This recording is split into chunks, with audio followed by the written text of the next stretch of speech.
Hello, everyone, and thank you for tuning in to Testimonial Thursday, hosted by Sister Jameelah. My name is Marshana Mayo, and today I'm going to share my testimony of how my faith was tested during COVID. When COVID hit this country around 2021, I wasn't worried about catching it. I never wore a mask, and my motto was, I'm covered by the blood. Whenever anybody would talk about COVID, I just say, I'm covered by the blood. My faith was strong enough to believe that I would not catch it.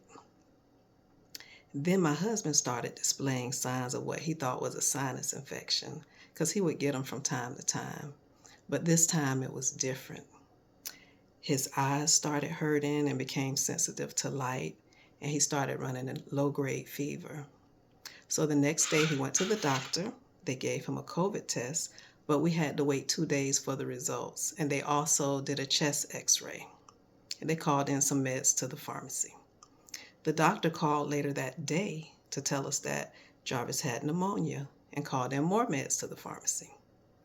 That night, his symptoms didn't improve. His fever increased, so I took him to the emergency room so that they could test him for COVID, hoping that we would get quicker results.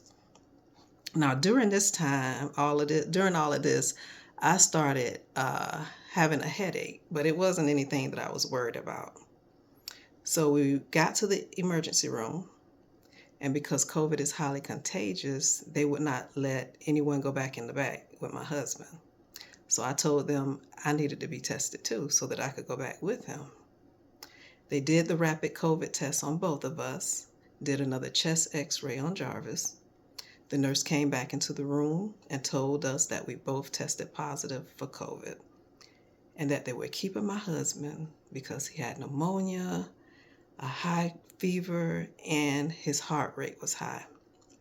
I burst out into tears, remembering all the COVID stories that I had heard, and none of them had a good ending. Now things got real.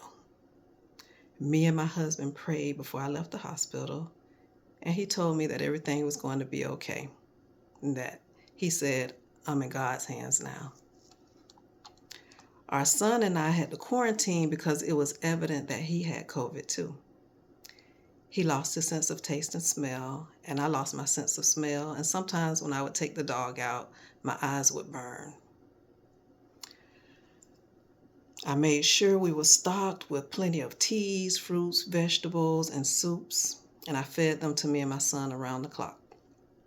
He wasn't worried at all, but me, I was worried more about my husband and my son than I was myself. I got about 2 hours of sleep the whole 6 days that my husband was in the hospital. His condition seemed to be touch and go, and there was nothing I could do but pray. I drew closer to God. I meditated. I prayed. I kept praying to God. I buried myself in the Bible, listening to sermons and gospel music on YouTube. I was missing my husband. The house was so empty. I couldn't even cry anymore. Even the dog was whining. She missed him too. And the fear of the unknown was kicking in. I needed someone to talk to, but I knew at this moment it was time for me to trust in God and His power.